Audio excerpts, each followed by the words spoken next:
Here are 5 things I stopped doing once I healed my anxious attachment issues. And stick until the end because point number 4 is going to blow your mind. Go ahead, hit that subscribe button, and grab your notebook and a pen, and let's get into it.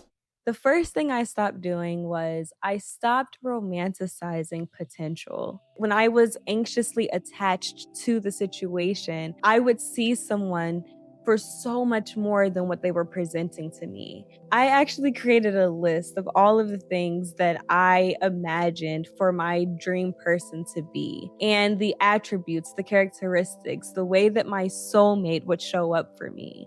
And when someone who was only giving me 20% of that, it would be so hard for me to walk away because I was afraid that nothing better would come along. And the truth is that a person's intentions will be very clear to you based on their behavior, not based on how you want to perceive them or what you want to happen. That's oftentimes when we get caught up in the fantasy of it.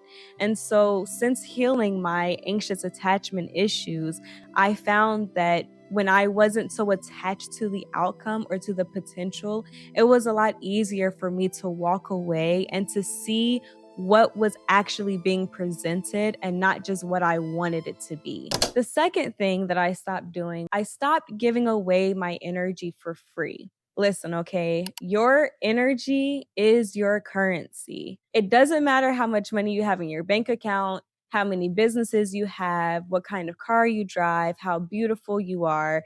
It is all about your energy. You can put up as many energetic shields as you would like, but if you are still entertaining something that is not in a divine match with you, that is more that you are going to have to clear out of your system. The truth is that your energy deserves equal reciprocity. You are a divine feminine being and you deserve to be treated like one. The third thing that I stopped doing since healing my anxious attachment issues is I stopped putting the blame on myself when connections failed. Prior to going on this healing journey, I would literally blame myself for why things didn't turn out the way that I thought that they would. I thought maybe I was being too clingy, or maybe I wasn't pretty enough, or maybe I just wasn't sexual enough, or maybe they didn't really like me that much, or maybe I just wasn't as interesting as the next girl. And here's the honest truth. When connections do not work out, oftentimes it is out of protection. The connection might bring more of an energetic drain to you than what you're even aware of. There's a lot of things that we are not able to see.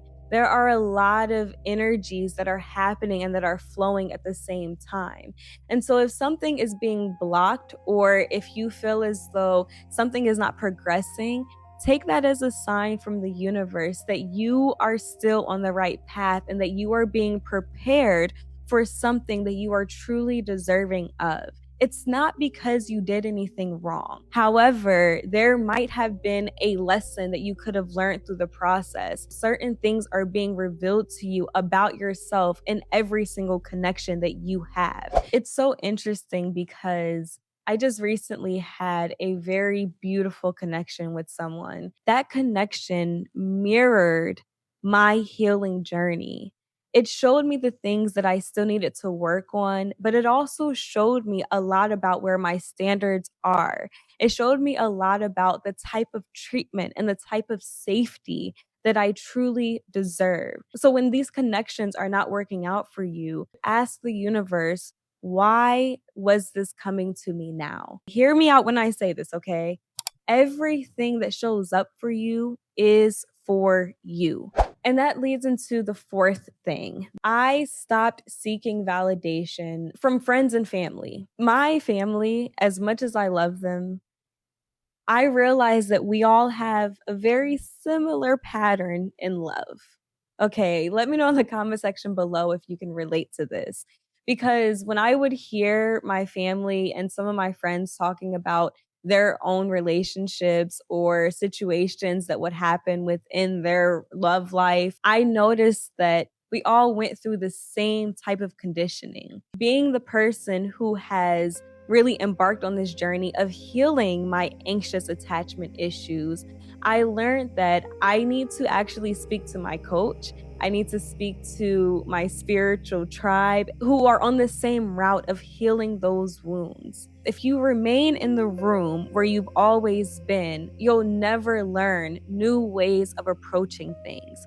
Seek guidance from people who you know have been through the healing journey, from people who you know have gone from anxious attachment into being securely attached. And the fact that you are on this channel right now watching this video shows that you are ready for the next level. And I am so incredibly proud of you. And if you would like more help doing that, because I know that the journey can be very long, it can feel very lonely, it can be something that you just feel so isolated in it, and it's hard to find people to talk to about this. And so if you do need help with that, go ahead and hit the link in the description box below and sign up for one-on-one coaching.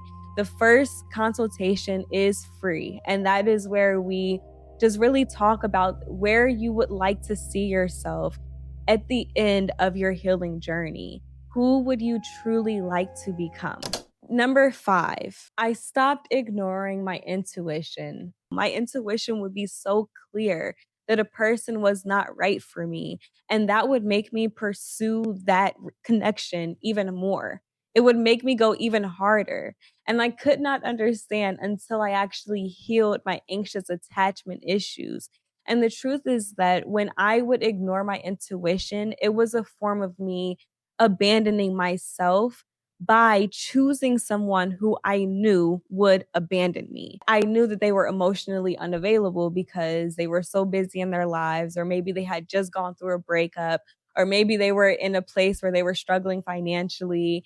And I would kind of put my claws into the situation and hope for the best. And now I can confidently sit here and tell you that if someone is emotionally unavailable, that means that they are not in a divine match with me. That means that they are not able to handle all of the greatness that I bring. I was doing myself a real disservice by ignoring my intuition because I did not trust myself. I didn't trust my own voice. I didn't even recognize it. And so I'm going to get into 3 things that you can start doing immediately to help you heal your anxious attachment issues, to help you hear your own inner voice, and to help you really step into your divine feminine energy. So, the first thing that you can do immediately is mirror work. Mirror work is so beautiful because it doesn't take a lot of resources. You don't need any money to do it. You don't need to be the most fit. You don't need to be the best dressed. The only thing you need is a mirror to look into your own eyes and tell yourself every single morning when you wake up how beautiful you are, how proud of yourself you are. And your eyes are a gateway to your soul. So when you're looking into your own eyes, you're looking past everything physical. You're looking past the imperfections. You're also able to tap into your subconscious mind to help rewire those belief systems that will tell you that you are not beautiful enough, that you are not magnificent, that you are not worthy of a divine love. Just start by simply smiling at yourself. Show yourself some love. Show yourself what it looks like and what it feels like to be happy. I remember when I first started doing mirror work, I was coming out of a horrendous relationship that was incredibly abusive, and just I felt so bad about myself. And I remember when I first started it, I literally forced a smile where I was like, I guess. And I felt so weird. I felt like I was like, is there anyone here watching me? But by day 3, day 4, and then continuing it every single day, now I look in the mirror and I'm just smiling. The other thing that you can do with mirror work is practice dancing, right? Get your body moving. See how your body feels when you're in flow. Listen to music that is uplifting and sing it to yourself in the mirror. Instead of you singing a love song, thinking about a guy or thinking about a romantic connection, sing the love song directly to yourself. Show yourself all the love in the world. If you need any help, if you're just getting started with mirror work and you don't know where to begin, I do have a free mirror work ritual guidebook, and you can click the link in the description box below to go ahead and grab that. The second thing that you can practice is discipline. Set goals for yourself and stick to them. Discipline helps you set boundaries and maintain them. So, when you are disciplined with your diet, when you are disciplined with exercising, even if it is just 1 to 2 times a week, when you are saying, you know what, I'm going to wake up at 5 a.m. and I'm going to meditate before everyone else gets up, I'm going to practice that for 30 days, you'll notice that because you are very strong with your discipline, it will be a lot easier for you to set boundaries. Because you've made this agreement with yourself, you'll find that anything and everything that distracts you from being in alignment with your goals is going to just fade away naturally. And I noticed that when my anxiety would spike up, it was because I had a lot of distracted time on my hands. That anxiety would just try to find an outlet any which way possible. And that would lead me to texting someone. That would lead me to calling. That would lead me to over analyzing and overthinking about a situation that I know is not even good for me. And so when I started disciplining myself within my own goals, within my own life, I found it a lot easier to maintain healthy boundaries. I found it a lot easier to protect my energy from all unwanted distractions.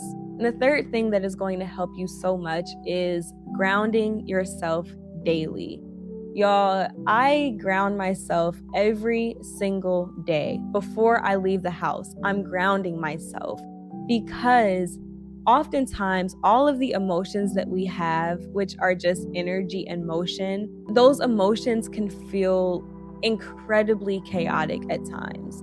And with all of the planets moving around, and now we're in Mercury retrograde and coming through this 1111 portal, full moons and new moons, there's always so many energies that are changing, that are flowing, and you're able to ground all of that energy that you're feeling and that's flowing through you. It creates such beautiful results. You'll find that in those moments when you do start to feel anxious, that you can actually exhale it out through your root chakra and then watch what you create. You'll create something so beautiful, and you'll find that you are actually more steady and that your mind is a lot more clear. And so, some grounding practices that I do daily are balancing out my chakras. I sit on the floor and I do observation meditation, where you become the observer of your thoughts. You become the observer of the things that are happening around you. Instead of those wandering thoughts taking over your energy and taking over your body, and sometimes even pushing you into action that is not aligned with your manifestations, you will find that your energy is now more grounded and that you are able to create something that is more beneficial for your goals. And it is a lot more beneficial and in alignment with your divine path. If you have found any of this helpful, let me know in the comment section below. And don't forget to hit that subscribe button if you haven't already. And thank you so much for joining today. I cannot wait to talk to you guys soon. Don't forget to spread love, and please love on yourself because you truly deserve it. I love you. I love you. I love you. I'm going to talk to you guys very soon.